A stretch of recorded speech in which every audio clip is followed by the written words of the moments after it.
Alright, here we are with some more of the house in Fata Morgana. I gotta tell you guys, this mansion has a lot to say in terms of telling us how the story is unfolding. Like, I still don't understand why it's telling us the story of Mel, his sister, and the white-haired lady, the white-haired girl that's their maid. I'm still trying to figure that out. I'm still of the assumption that Mel is who the main character is supposed to be at the moment. Like, I feel like that's where it's leading up to, and yeah, like, this story is still intriguing though. I'm just trying to understand it all. But if anything else, guys, I hope you all continue to enjoy watching, because we're going to continue on further. Alright guys, and we are back.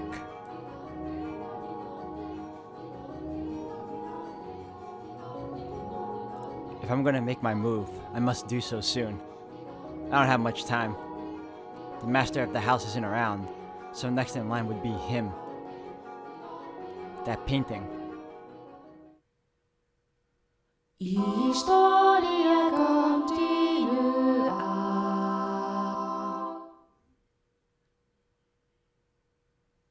What move was she planning on making? I'm a little concerned now. Despite his near devastation by Nelly's news, Mel's flaxen eyes continue to wander in hopes of catching sight of the girl. By now, it should be quite obvious to you what Mel was feeling. But the boy himself was having difficulty comprehending the things going through his heart. Emotionally, he was horribly unstable, like a ship without a sail. And still, every time he spotted the white-haired girl, his heart would leap, his whole body jitter with anxiety and excitement. He had never felt anything like this before, and as such, he struggled to keep these strange emotions in check. Whenever he saw an opportunity, Mel would speak to the white-haired girl. In days he was unable to, he either spent in secluded silence or a distracted daze. Maybe he should also ask for her name. And just a suggestion. Love is a curious thing. It has the power to change those who experience it. When he did manage to approach her, he tripped over his tongue. Again and again he talked to her, and again he stumbled. I imagine if you were to take him to see a romance at the theater in his present state, he would cry just as much as little Nelly. We cry at tragedies because we draw parallels with our own lives. At least, that is what I think. Great tales of romance attain true gravity with the audience only when they are personally familiar with love. In any event, the white-haired girl was, as a result of this, visibly perturbed. She was delighted that he was being so kind to her, but confusion overpowered every other emotion. She appeared to be at a loss for what to do as he clumsily catapulted words and stares at her. But Mel did not back down, though he probably knew not what caused such fiery emotion to erupt from within his breast. One's first love in particular tends to burn like a wildfire. Are you familiar with the sensation, Master? Oh?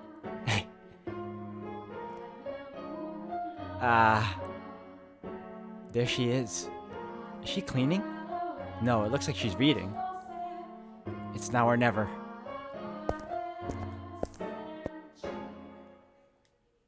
Boo. Ah! Sorry, I didn't mean to scare you. Lord Mel, you very clearly meant to scare me. Because you just wouldn't notice me. What are you reading? You look pretty engrossed. Oh, I'm sorry, I should have asked for permission. It's fine, no need to apologize. Feel free to read whatever you want, and you're welcome to bring books back to your room if you'd like to spend more time with them. But I was just amazed that the mansion had a library. It must have been a lot of work to collect all these books. There are some pretty old books in here too. Your grandfather's?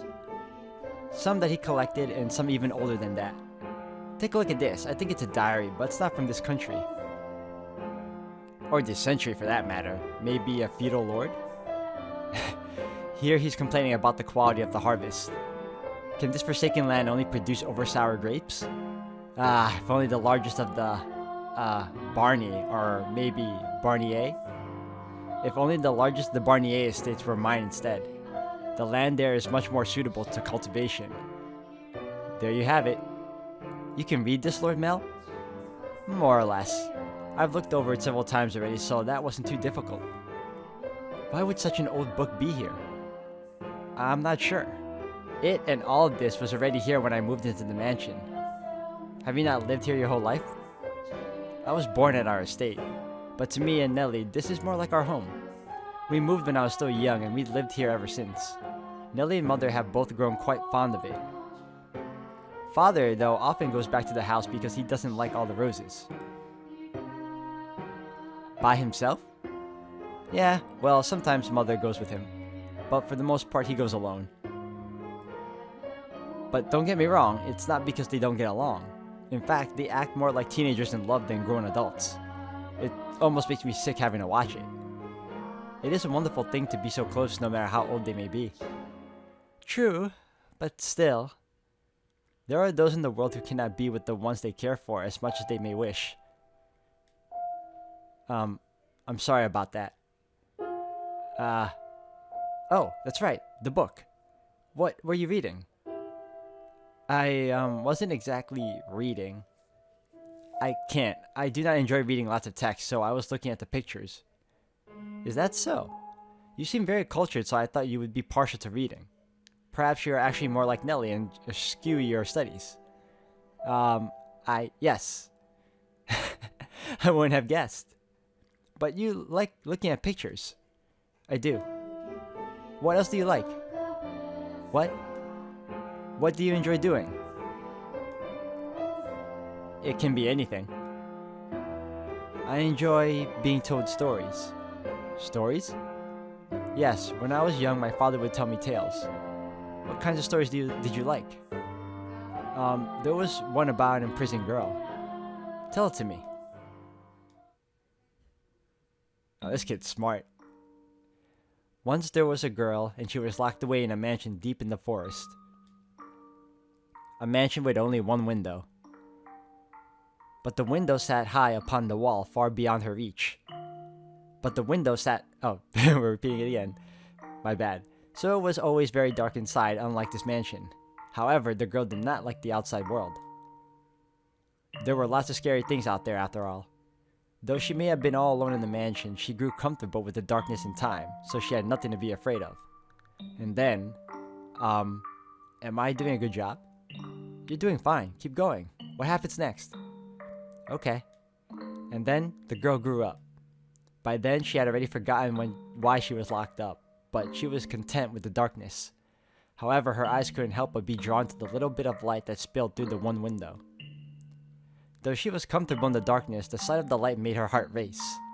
At first, the girl thought it was because she found it unpleasant, because she disliked the light in the outside. But slowly she came to realize that she was curious about the outside world. What could be happening out there? For all she knew, the town, the forest, the people, all of it could have changed while she was imprisoned in the mansion. But she had no way of finding out. So the girl decided to write letters and throw them out the window. What began as empty grasping became routine, continuing for several months until she was finally ready to give up.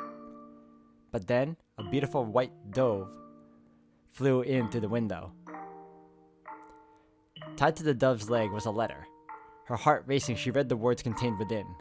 It seemed to have been written by a man. The letter contained numerous questions for the girl. It also said that if she attached her reply to the dove, it would bring the letter back to him. She was astonished, but she wrote him back anyway, taking care not to mention where she was.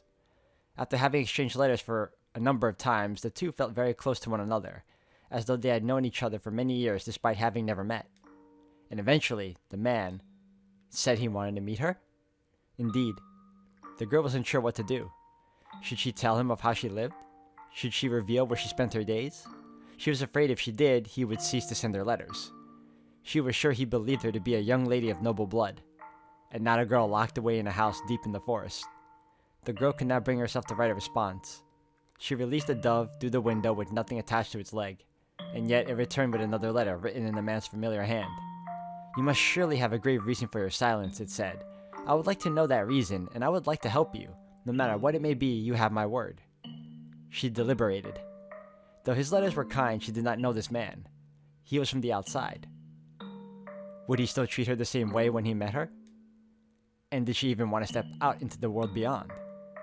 What do you think she did? Wrote a letter and agreed to meet him, right? Yes, she did. The girl made up her mind she would write a letter. As always, when she tied it to the dove's leg, it flew out the window. and for some time after that she received no response from the man. This saddened her, but she thought it was for the best. She belonged in her own confined world, her world of darkness. But then one day, light shone into the mansion. Oh, so the guy came? The sealed door had been opened, and in the doorway stood a handsome young man. "I have come for you," he said. The man was a prince from a neighboring kingdom. When the girl stepped outside, before her sat a magnificent carriage, the likes of which she had never before seen, accompanied by many servants. The prince, kind as in the letters, swore his love to her, and the two lived happily ever after.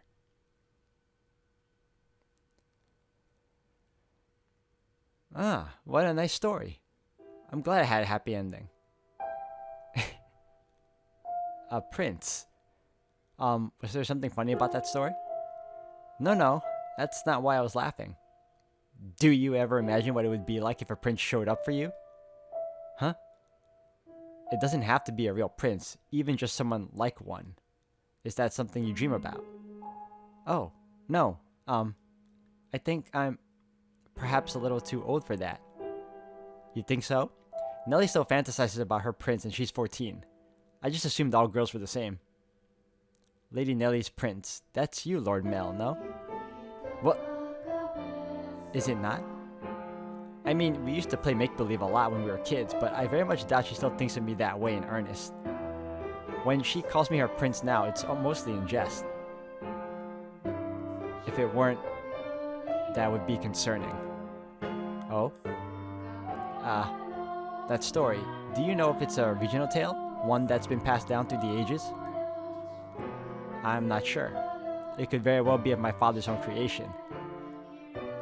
Oh, her dad wrote it. I was of the belief that I had a theory that that story she was telling didn't really have a happy end. In fact, it was probably grim. You might think me conceited, but I think the story might be about me. The girl trapped in the mansion is you? You haven't been locked up anywhere before, have you? No, thankfully, I have never been locked up before. Thank goodness. But with an appearance like mine, I can sympathize with her being afraid of the outside world. I have at times imagined how wonderful life would be if it were only me and my father. But the girl left the house in the end. If your father really wrote that story, then I believe it contains his hope for you to end up the same way. Oh? I don't have what it takes to be a real prince and whisk you away, but I can at least pretend. So if it was your father's wish for you to see the outside world, then surely there's nothing wrong with you getting out and experiencing all the scenery that world has to offer. I want to see the outside too. Or, to be more specific, other countries. So, if you'd like, we could maybe go see distant lands together. Ah, dearest Mel, I've been looking all over for you. Nelly. Look at this, dearest Mel. Mother bought me these wonderful gloves to wear on walks. The roses embroidered on the wrist are just precious. Oh my, you're right, they are beautiful. You appear to be dizzy, Lord Mel. Are you feeling unwell? No, I'm fine. Mel was feeling frustrated at his inability to convey his feelings to her. And as his frustration built up over time, he developed, I suppose you could call it, a severe case of lovesickness. For several consecutive nights, he had been afflicted with a peculiar sensation. A presence in his bedchamber.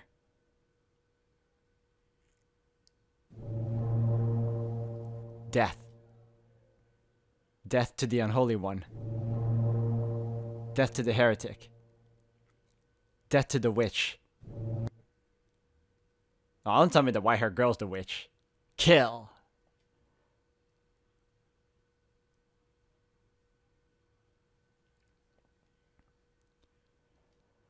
She's... Why? I never wanted her to die. Was she not eating? Seal off the tower. Understood? No one finds out about this. How can you be so calm? Don't you understand what you've done? Ha! Pinning the blame on me? How nice it must be to be able to distort reality with panic. You're just as guilty as any of us.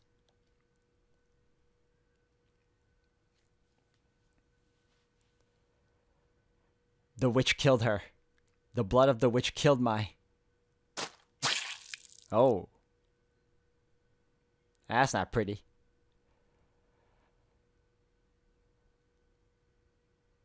Ah. Ah. A dream? What was that dream? It was horribly unsettling.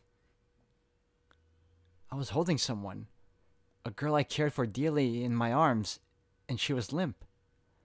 It was almost as if she were dead.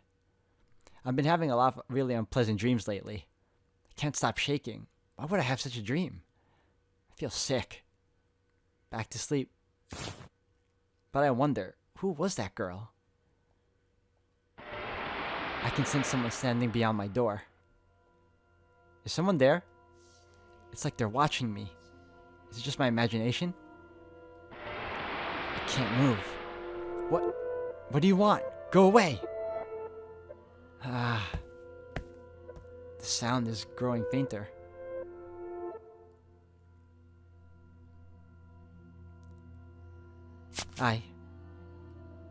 Is that truly what your story meant? Father? But such a magnificent garden. Something we could never have. Are my intentions misguided? What a beautiful white rose.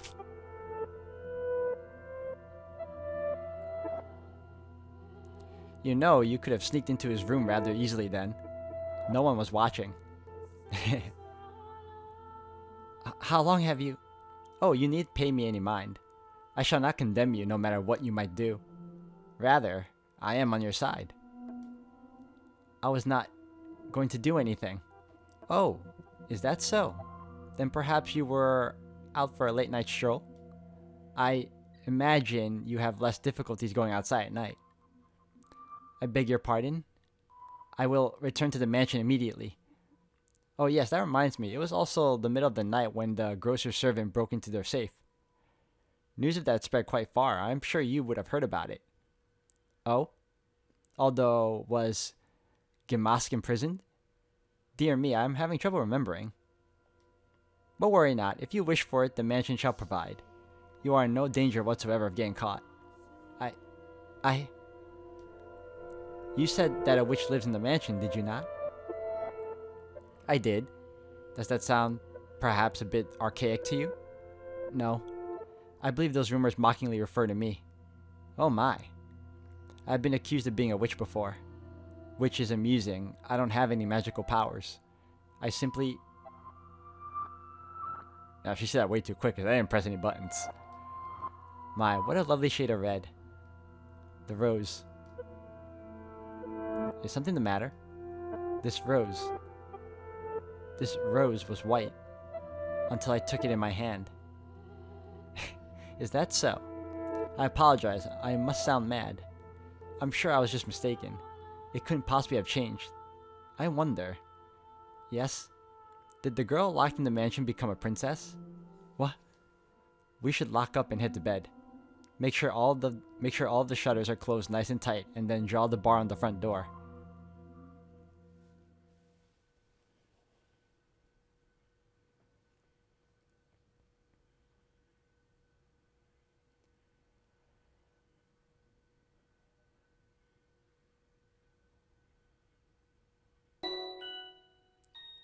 Slowly but surely, time trekked onward, everyone working toward their own individual goals. Each early summer breeze that blew through the garden was like God's hallowed breath, carrying the flowers' fragrance in through Rose Manor's windows. If only time could be stopped and this beautiful era made to live on through eternity. As usual, Mel's eyes chased after the white-haired girl, and Nelly pursed her lips in frustration at him. But she was still rather docile. Even taking into account how self-centered she behaved, how fickle her temper, Nelly's fits were still no worse than a playful kitten. See, at that very moment, our lively little feline had her claws poised to swat at the flaxen-haired young man. Mel, you promised me, or have you forgotten? I haven't forgotten. I'm just asking if we can go another day. Another day? This isn't something that happens every day. I've been looking forward to tonight's performance for so long. There's nothing I can do about that. We're having a gathering at the priest's home tonight. Several high-ranking officials have come up from the mainland just for this. Who cares? I care. You know, Nelly, it doesn't have to be me who goes with you. No, I want to go with you, Mel. You've been so distant lately, dearest Mel. You refuse to do anything with me. That's not true. Tell me, if you can't go today, when can you? When will you be willing to go out with me? When will you be willing to play cards with me, to have tea together? I can't make any promises. I have things to do, obligations. And Nelly, you're almost an adult yourself. Stop acting like such a child. I'm not an adult yet, I'm still a kid. If it means I don't get to play with you anymore, dearest Mel, then I don't want to be an adult. Nelly, you can't.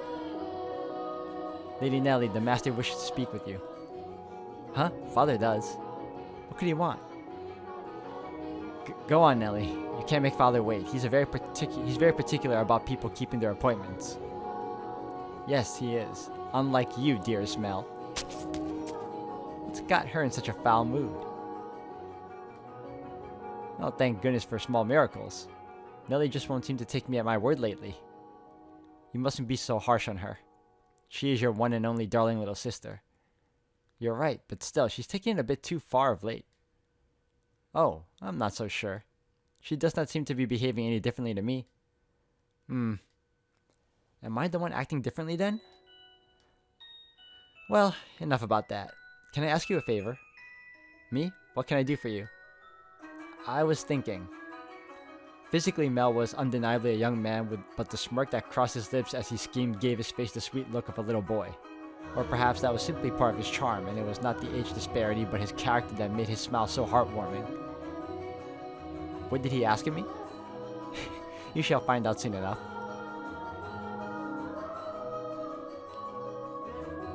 It's cloudy. And thank goodness for that too. Though it would be even better if it were even darker out. I believe the textile shop was around here. Ah. Hi there. Lord Mel, fancy meeting you here. Yeah, what a surprise. So, what do you say we take this chance and go for a little walk? Since you're sensitive to the sunlight, we can keep our eyes out for shadowy areas as we go. And if you feel unwell, just let me know. I was sent out to run an errand. Don't worry about that. Come on, follow me.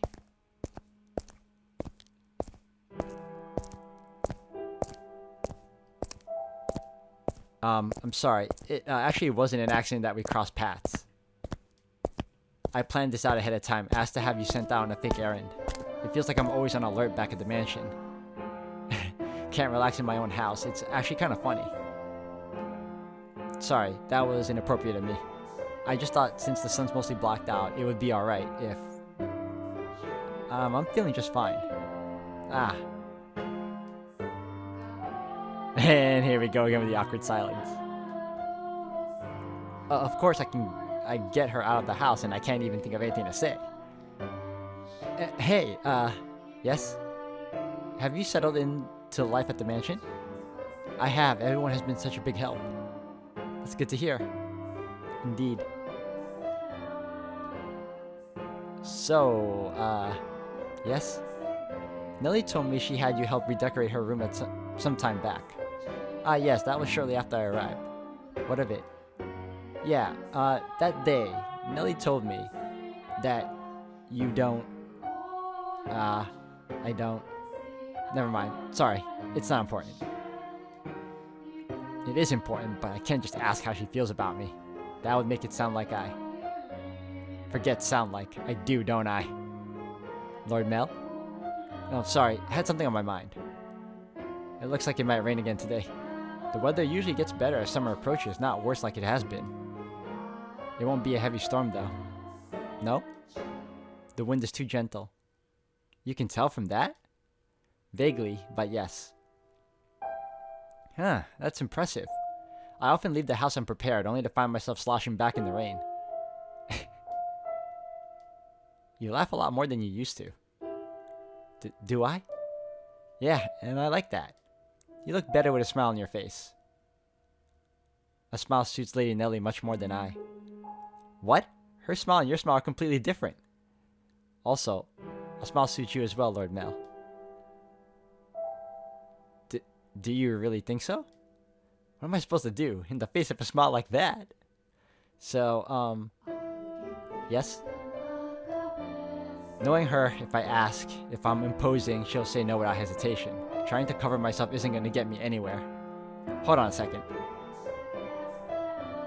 I never did get you those flowers like I promised. There was a single white rose blooming in the garden. I was planning to give it to you, but it disappeared before I had the chance. So, I'd like you to have this. It's not a real rose, but it won't wilt either.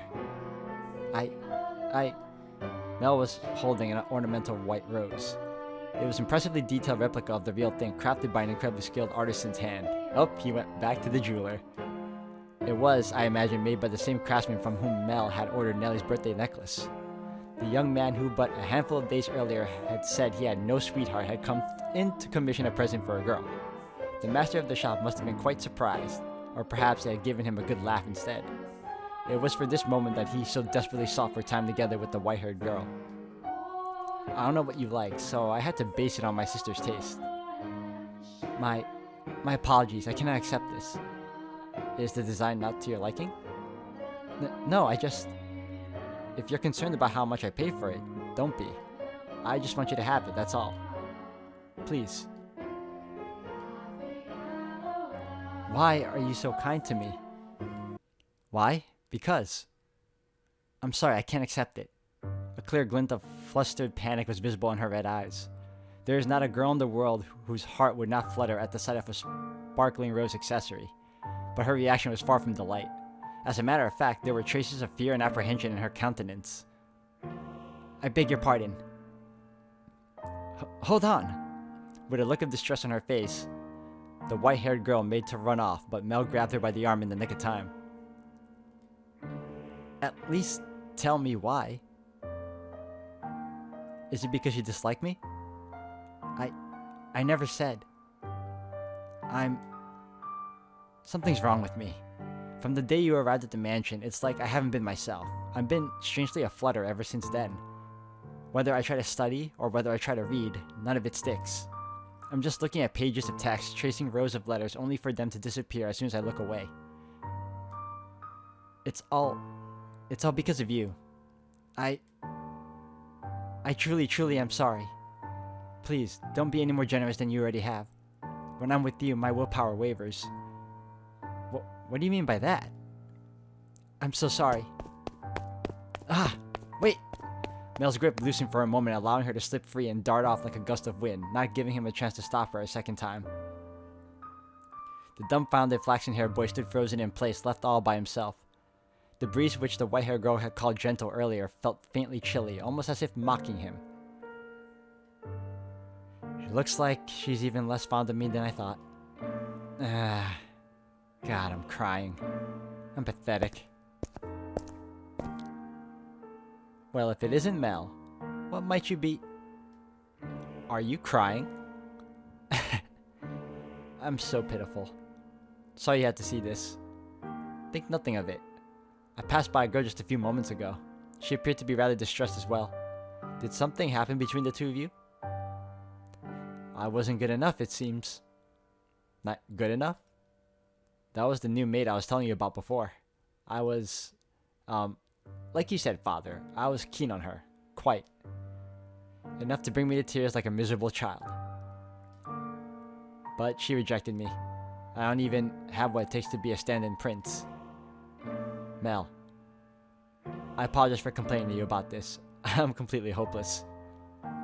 Mel, please don't try to cheer me up. I don't need any sympathy. No, Mel, listen to me. What? I've seen that girl before. What do you mean? But, you said she was a servant at your house, right? In which case... Yes, she is. Please tell me, Father. Where did you see her? Why must you be so evasive? It was probably someone else. Someone else?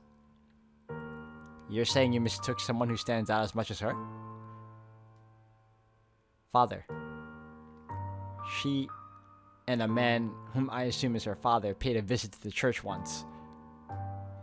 They came asking for food, their clothes in tatters. The two were emaciated. I don't think they were eating daily. What?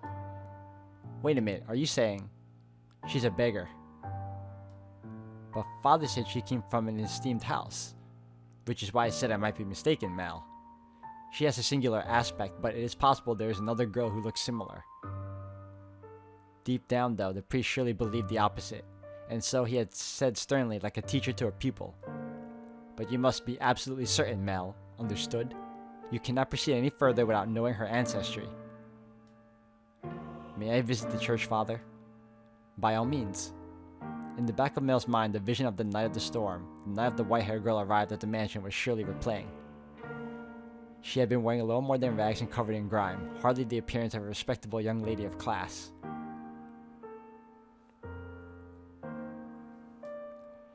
Have I been putting her through unnecessary stress? If she actually turns out to be nameless, to be rankless, no matter where she comes from, my heart is decided. I will not fool myself about how I feel any longer. No, I cannot fool myself.